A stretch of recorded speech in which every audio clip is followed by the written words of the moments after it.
कश्मीर में आप दावा करते हैं, गर्व से कहते हैं कि हम ग्रामीण चुनाव किए हैं, अर्बन चुनाव किए हैं, ये किए हैं, वो किए हैं। अगर इतना चुनाव कर दिए हैं तो विधानसभा चुनाव करने में दिक्कत क्या थी? एक के बाद एक आपको कानून लाने की क्या जरूरत थी? आप चाहते हैं कि आप जम्मू कश्मीर विधानसभा में आपका जीत निश्चित हो, इसलिए सारे ये कार्रवाई चल रहे हैं। इसको कहते हैं कि इलेक्टोरल जेरिमेंडरिंग। ये करते हैं अब इसलिए कि जम्मू कश्मीर चुनाव में जीत हासिल कर पाए। अब बताइए तो Amit Shah ji, as per a report by the Forum of Human Rights in Jammu Kashmir between 2019 and 2022, 71 CRPF troops lost their lives, doubling the toll from the preceding 4 years, 2014 to 18, during which 35 fatalities occurred. ये सही या गलत? Between April 2023 and November 2023, a total 23 army and security personnel have lost their lives. On 9th August 2023, the Ministry of Home Affairs reported to Rajya Sabha that between 2018 to 2020, Jammu and Kashmir experienced 761 terrorist incidents, which resulted in 174 civilian deaths. The highest number of attacks occurred in 2018. 228 attacks occurred, causing 40 civilian casualties. As per a reply in the Rajya Sabha, 99 security personnel were killed in Jammu and Kashmir between August 2019 and April 2022. In the preceding 5 years, 460 security personnel were killed.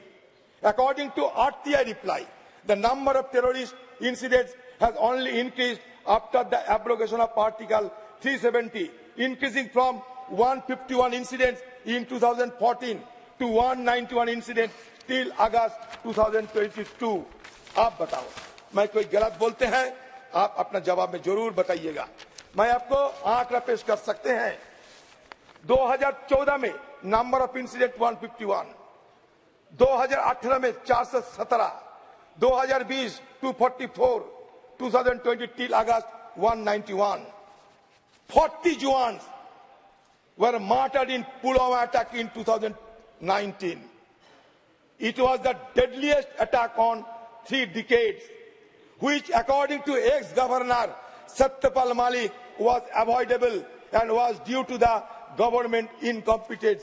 हमने कहा सत्यपाल मलिक तो governor थे, आप उनको नाकार तो नहीं सकते। इसके चलते बालाकोट भी हुए। अगर हम कोई सवाल पूछने का कोई दिलचस्पी हो तो तुरंत हमें एंटी नेशनल बढ़ा देते हो। लेकिन देखिए, जो जगजाहिर होते हैं उस बारे में तो चर्चा होगी। 1971 में इंदिरा गांधी जी की अगुवाई में हमारे जहांबाज फौजों ने पाकिस्तान को हराया था, बांग्लादेश को गठित करने में मदद की थी।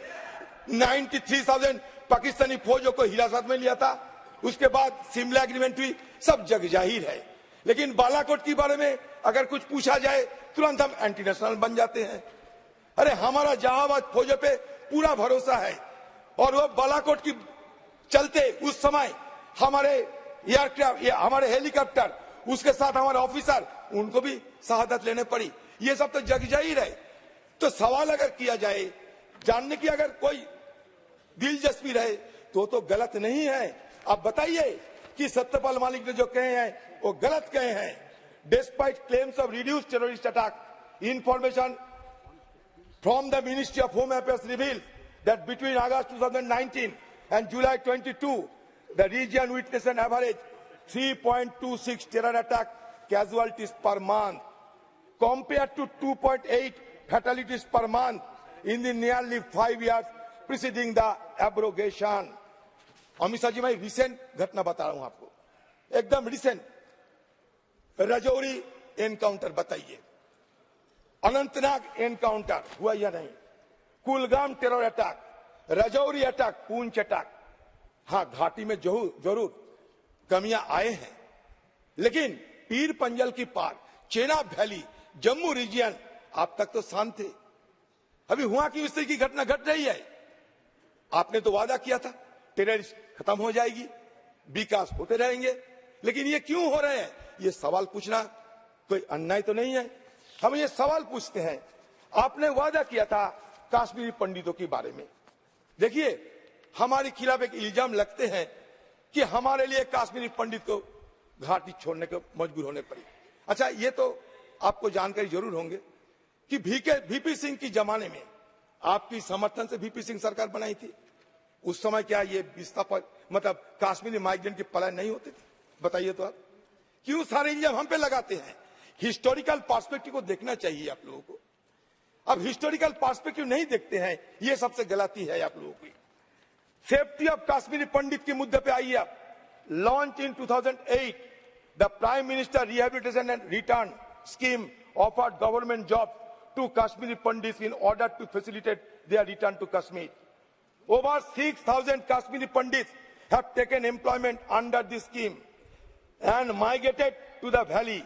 However, the targeted killings of individuals like Mahesh Bhatt and Rajini Bala in 2022 prompted many scheme beneficiaries to flee Jammu. Consequently, the JK administration issued orders to suspend the salaries. तनख्वाह भी बंद कर दिया था of Kashmiri Pandit employees who had left the valley. In February 2023, the administration issued a directive specifying that salaries would only be released for migrant Kashmiri Pandit employees who had resumed their duties in Kashmir. The government seems keen to avoid another exodus of Kashmiri Pandit under its watch, especially since it will tarnish the image of BJP as the party that ostensibly champions the cause of the Pandit. तो भयभीत की माहौल तो है, आप बचा नहीं पाते हैं, पलायन अभी भी जारी है, स्टाइपेंड आप नहीं देते हो, टारगेटेड किलिंग अभी भी होते हैं, लेकिन ये मानने के लिए आप बिल्कुल तैयार नहीं है। आपने क्या किया कश्मीर को? आपने कश्मीर को खाप पंचायत बना दिया। एक लेफ्टिनेंट गवर्नमेंट भेज दिए, उनके साथ कुछ ऑफिसर है जो मर्जी वही करते हैं, सारे क्षमता केंद्रित कर लिए हैं अपने। लगभग 6 साल गुजर चुके हैं, चुनाव नहीं हो रहे हैं, और चुनाव होने की मांग करना क्या अपराध है? हम तो चुनाव करने की मांग करते हैं आप लोगों से, कश्मीर की शांति बहाली हो, यही तो हमारा भी मांग है, लेकिन होता नहीं, इसलिए हमारे परेशानियां बढ़ रहे हैं।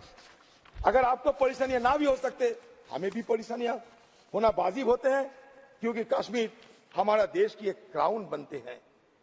आप इन्वेस्टमेंट की बात करते हैं, अभी रविशंकर प्रसाद इतने लाखों करोड़, काल मतलब दूसरे जितेंद्र सिंह बोलते रहे करोड़ों रुपया वहां इन्वेस्ट होते हैं।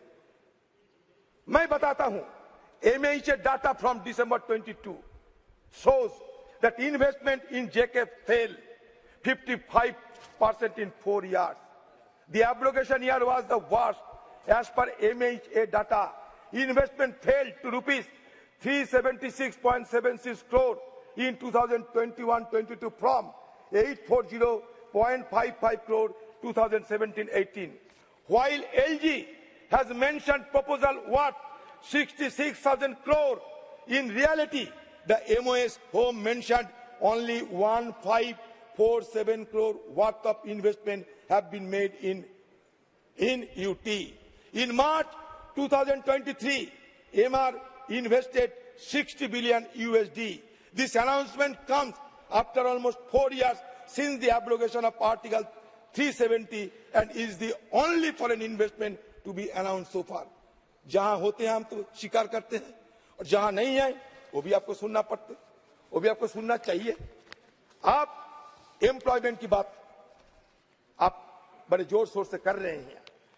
As per the Kashmir Chamber of Commerce and Industry, economy suffered a loss of nearly 18,000 crore in 4 months after abrogation of Article 370.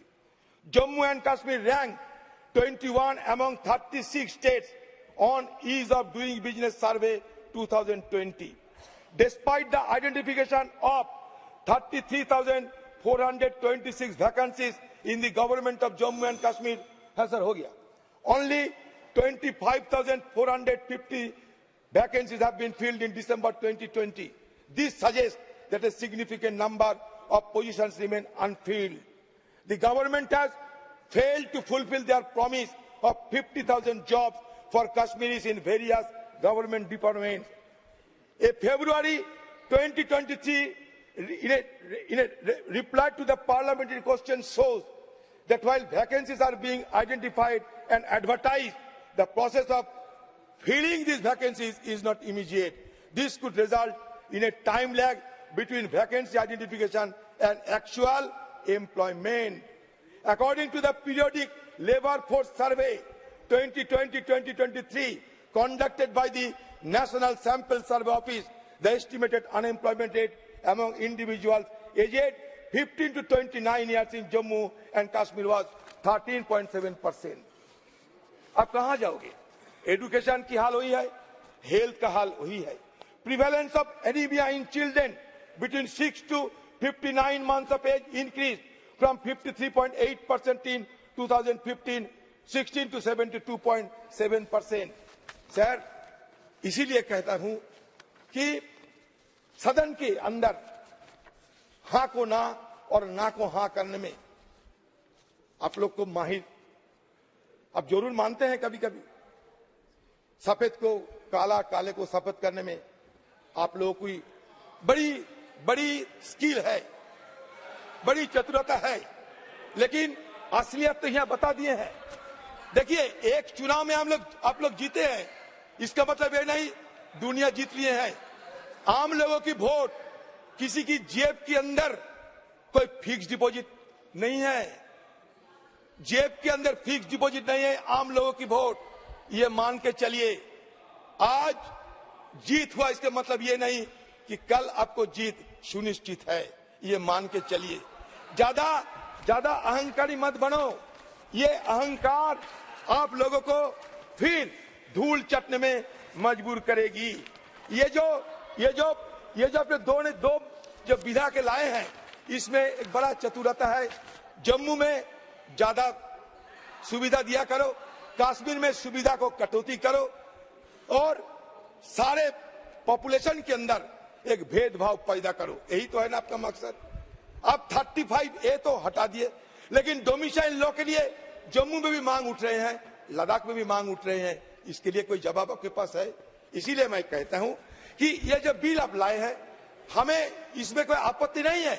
आप ला सकते, लोगों को सुविधा जरूर दीजिए, लेकिन असलियत को छुपाना नहीं.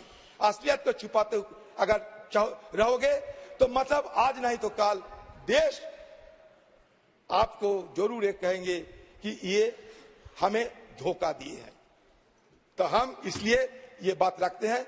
और अमित शाह जी जो कहे हैं कि जवाहरलाल नेहरू और कश्मीर के मुद्दे पे सारे दिन एक दिन चर्चा होना जरूरी है, ये पेशकश किए हैं, वो मान लिए हैं.